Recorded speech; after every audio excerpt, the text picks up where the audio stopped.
Episode की starting में हमें दिखाया जाता है जहां जीन की ऐसी हालत देखकर स्टेला काफी ज्यादा परेशान हो जाती है। हम जीन को देखते हैं जो काफी ज्यादा इंजर्ड होता है। ऑडियंस यह सब देखकर काफी ज्यादा शॉक होती है। अनाउंसर शॉक होते हुए कहता है, क्या आपने देखा? लेकिन मैं इस पर यकीन नहीं कर पा रहा हूँ। जो स्टेडियम में क्योस मच गया है। दूसरा अनाउंसर कोच के को देखते हुए कहता है, आखिर आप चाहते क्या हैं? हम रेफरी को देखते हैं जिसने काउंटिंग शुरू कर दी होती है। जहां इन सब से भी जीन कुछ भी मूव नहीं कर रहा होता है। यह देखकर जीन के कोच मन में सोचते हुए कहते हैं कि वह बहुत ज्यादा इंजर्ड हो गया है और जीन की वही बात याद करते हैं जहां उसने कहा था कि मैं चाहे जितना भी इंजर्ड हो जाऊं या मरने के कगार पर आ जाऊं, फिर भी आप रिंग में टॉवल मत फेंकना। और परेशान होकर जीन को देख रहे होते हैं। हम जीन को देखते हैं जो यू के स्टैंस और पंच को याद करते हुए कहता है, वह क्या था? मैं कुछ नहीं देख पाया। और आगे कहता है, मुझे अब धीरे धीरे समझ आ रहा है। मुझे लगा कि मैंने परफेक्शन को अचीव कर लिया है, लेकिन वह शुरू से ही एक अलग ही डायमेंशन में था। और हंसते हुए कहता है, मैं उसके और ज्यादा पावर को देखना चाहता हूँ। और वह उठने की कोशिश करने लगता है। यह देखकर कोच के हैरान हो जाते हैं जहां इतना इंजर्ड होने के बावजूद वह रेफरी की काउंटिंग खत्म होने से पहले अपने कांपते हुए पैरों से खड़ा हो जाता है। यह देखकर कोच काफी ज्यादा परेशान होते हैं। यू अपने पीछे देखता है जहां जीन कांपते हुए खड़ा हो जाता है, जहां सभी के सभी सिर्फ जीन को ही देख रहे होते हैं। अनाउंसर चिल्लाते हुए कहता है, जीन उस शॉकिंग ब्लो को खाने के बाद भी फिर भी खड़े हो गए। इतना ज्यादा डैमेज होने के बाद भी यह कैसे हो सकता है? हम रेफरी को देखते हैं जो मन में सोचते हुए कहता है, यह मैच काफी खतरनाक है। और उसी पंच को याद करते हुए कहता है, मुझे समझ नहीं आ रहा कि मुझे इस मैच को कंटिन्यू करना चाहिए या नहीं। मैं उसकी आंखों को रीड नहीं कर पा रहा हूँ। रेफरी जीन को देखते हुए कहता है, क्या आप इस मैच को कंटिन्यू रख पाएंगे? यह सुनकर जीन कहता है, मैं ठीक हूँ। और हाँ, यह सुनकर रेफरी शॉक हो जाता है क्योंकि इतना इंजर्ड होने के बावजूद मानो जीन को कुछ हुआ ही ना हो। तभी रेफरी आगे कहता है, अगर आप एक चैंपियन हैं फिर भी एक रेफरी होने के नाते मुझे लगा कि आप खतरे में हैं, तो मैं मैच को रुकवा दूंगा। यह सुनकर जीन कहता है, लेक्चर बहुत हो गया, मैच को शुरू करो। यह सुनकर रेफरी मैच को स्टार्ट कर देता है जहां जीन बॉक्सिंग के पोजीशन में खड़ा हो जाता है, जिसे देखकर यू फिर वही स्टैंस ले लेता है। जिसे देखकर जीन कहता है, मुझे अपने बॉडी के हर एक नर्व पर फोकस करना होगा। मैं इस बार इसे मिस नहीं कर सकता। ग्रेविटी की एक्सट्रीम सेंटर जो पैरों के बड़ी उंगली पर बैलेंस होती है, जब वह मुझ पर अटैक करेगा तो मुझे एक काउंटर चांस मिलेगा। यहाँ यू को देखते हुए जीन कहता है, मुझे दिखाओ कि एक ह्यूमन की टेक्निक की पीक जिसे वह अचीव कर सकता है। हम देखते हैं यू अपनी जगह से गायब होकर जीन की तरफ अपनी फुल पावर से पंच मारने के लिए आगे बढ़ जाता है, जहां तुरंत ही काउंटर में जीन भी एक पंच को थ्रो कर देता है, जिसको देखकर यू उस पंच को डॉच करके अपने पंच को जीन की तरफ थ्रो कर देता है। यह देखकर जीन डैमेज को कम करने के लिए यू के पंच को अपनी फेस से डिफ्लेक्ट कर देता है। यह देखकर कोच के मुस्कुराते हुए कहते हैं, उसने डैमेज को कम करने के लिए अपने सर से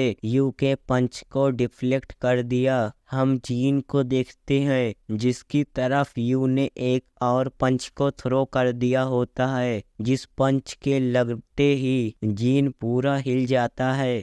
और अपने डिफेंस के लिए अपने हाथों से अपने फेस को कवर कर लेता है। जहां यू बिना रुके जीन को एक और पावरफुल पंच मारता है। यह सब देखकर कोच अपने हाथों में लिए हुए टॉवल को कस के पकड़ते हुए कहते हैं यू के पहले पंच के बाद उसे खड़ा नहीं होना चाहिए था, लेकिन उसका जुनून और उसका पागलपन उसे फिर से अपने पैरों पर खड़ा होने के लिए मजबूर किया। उसने पहले ही अपनी बॉडी के लिमिट को क्रॉस कर दिया है। यही उसकी बॉक्सिंग स्टाइल है। यह वह स्टाइल है जो आपको अच्छा लगता है। हम देखते हैं जहां यू जीन को लगातार पंचेस पे पंचेस मार रहा होता है। जीन पंचेस से बचने के लिए अपनी फेस को कवर किया होता है और कहता है उसकी एनर्जी धीरे धीरे इंक्रीज हो रही है। वह इस फाइट में थोड़ा सा भी नर्वस नहीं है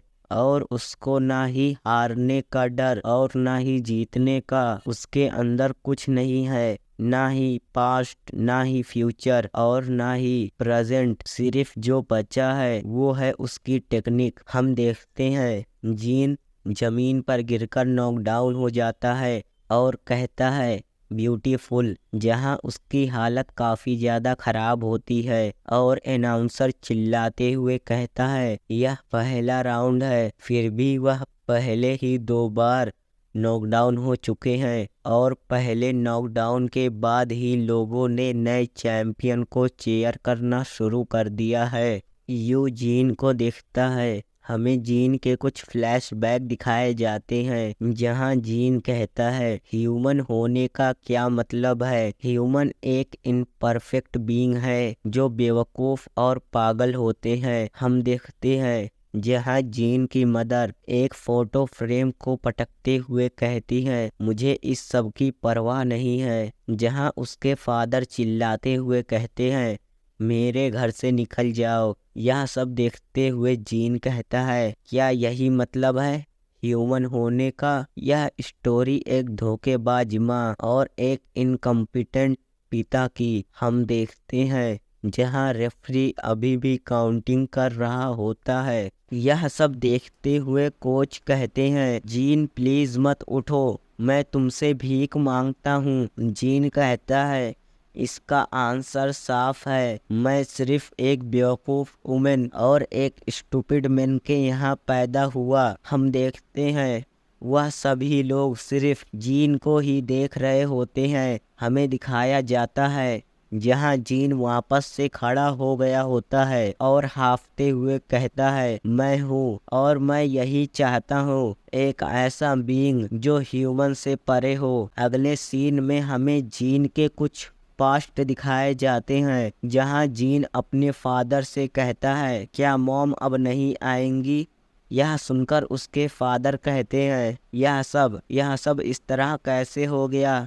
अपनी डैड की ऐसी हालत देखकर जीन कहता है वह सब चीज में अनाड़ी है, अपने काम में और अपने रिलेशनशिप में। जीन जमीन पर पड़े फोटो को उठाकर उसे देखता है और फिर उसे डस्टबिन में डाल देता है। मैं उनके कंपेयर में कॉम्पिटेंट था, मैं अपने फ्यूचर को ठीक कर सकता था। और सीन प्रेजेंट में आता है जहां अनाउंसर चिल्लाते हुए कहता है चैंपियन दूसरी बार गिरने के बाद फिर वापस से खड़े हो गए। ऐसा बार बार करना पागलपन है। ऑडियंस चैंपियन के फाइटिंग स्पिरिट को चीयर कर रहे हैं। जीन की ऐसी हालत देखकर स्टेला काफ़ी ज़्यादा परेशान हो जाती है। तभी रेफरी फिर मैच को स्टार्ट कर देता है जहां जीन काफ़ी ज़्यादा इंजर्ड होता है। हम देखते हैं यू ने फिर वापस से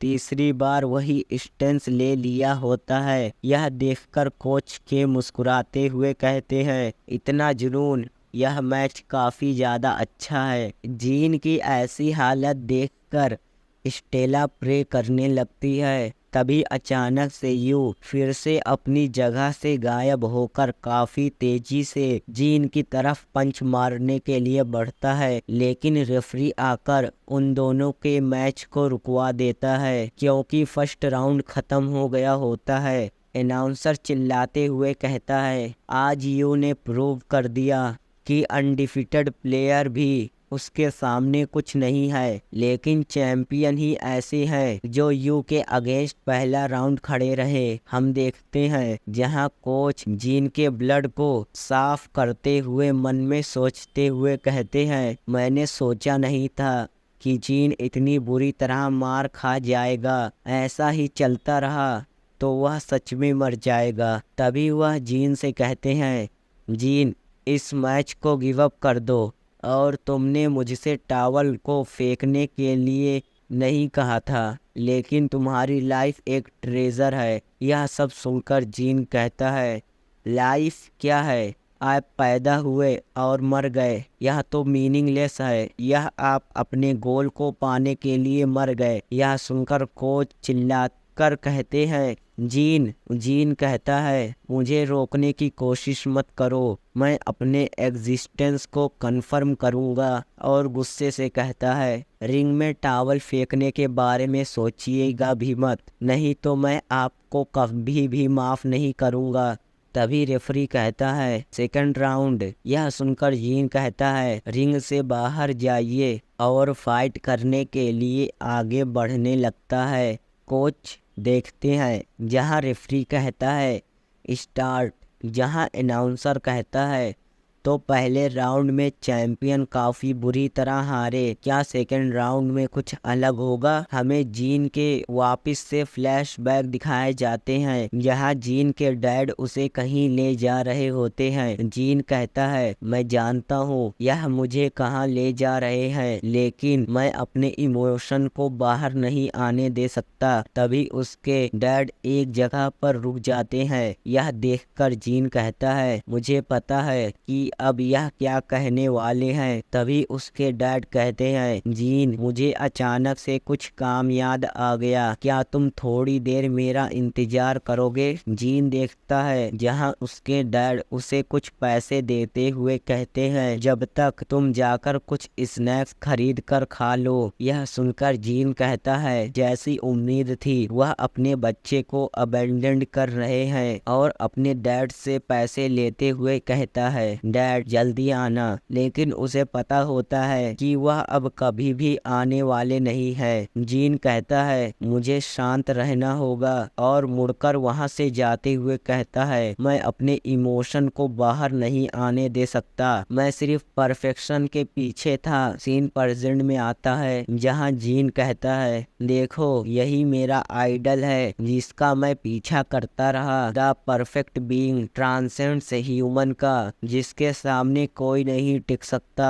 और यू की तरह स्टंस लेते हुए कहता है, मुझे एक बार और दिखाओ कि मेरे लाइफ का क्या मीनिंग है। यह देखकर कोच काफी ज्यादा हो रहे होते हैं। दूसरी तरफ कोच परेशान होते हुए कहते हैं, क्या तुम सच में मरने की प्लानिंग कर रहे हो? सिर्फ एक मॉन्स्टर ही ऐसे एक्सट्रीम स्टेंस को ले सकता है जिसके सिंगल अटैक पर ही सब कुछ डिपेंड करता है। क्या तुम ऐसे पावर के साथ मुकाबला करोगे? और अपने हाथ में लिए टॉवल को रिंग में फेंकने के लिए तैयार होते हुए कहते हैं, मुझे माफ करना, मैं भी एक पिता हूँ, और मैं अपनी बेटी को विधवा होते हुए नहीं देख सकता। मैंने तुमको एक इम्पोर्टेंट चीज दिखाया ही नहीं कि एक इंसान की तरह कैसे जीते हैं। तुम सीख सकते हो कि लाइफ में और भी चीजें हैं जो आपके लाइफ को मीनिंगफुल बनाती है।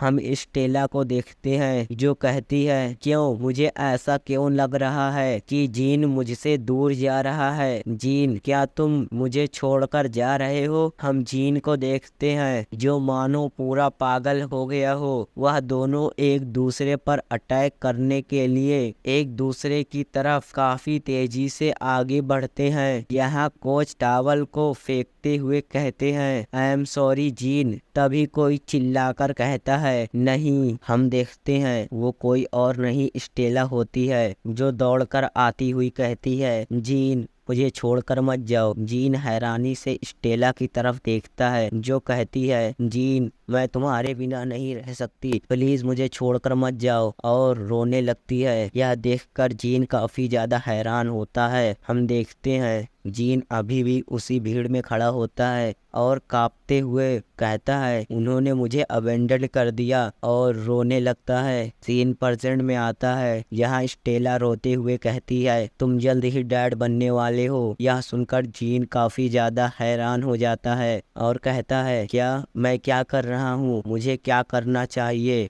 हम देखते हैं जहाँ जीन से कोई कहता है, हे बच्चे तुम रो क्यों रहे हो। यहाँ जीन अपने सामने देखता है, उसके सामने स्टेला और कोच खड़े होते हैं। कोच कहते हैं, क्या तुम अपना रास्ता भटक गए हो। जीन आगे कहता है, क्या मैं ही एक अनाड़ी पर्सन हूँ। हम देखते हैं जहां अनाउंसर कहते हैं, एक ऑडियंस के इंटरप्शन के नाते मैच थोड़ी देर रुक गया है, लेकिन मैच को थोड़ी ही देर में स्टार्ट कर दिया जाएगा। लेकिन रेफरी चिल्लाते हुए कहता है, यह क्या हो रहा है। जहां सभी लोग हैरानी से अपने सामने देखते हैं, जहां जीन रिंग से बाहर आ गया होता है और रेफरी यह देखकर जीन को डिस्क्वालीफाई कर देता है। जीन जाते हुए कहता है, मेरे सामने से हटो, मैं जानता हूँ इसके क्वालिफाइड कौन है। सभी लोग हैरानी से उसी को देख रहे होते हैं, जहां ऑडियंस कहती है, क्या वह भी कासिम की तरह भाग रहे हैं। अनाउंसर चिल्लाते हुए कहता है, मैं समझ नहीं पा रहा हूँ कि वह क्या करने की कोशिश कर रहे हैं। तभी वह अपने सामने का नजारा देखकर हैरान हो जाता है। यहाँ कोच और स्टेला उम्मीद भरी नजरों से जीन को देख रहे होते हैं। यह सब देखकर कोच के आग बबूला हो जाते हैं। हम देखते हैं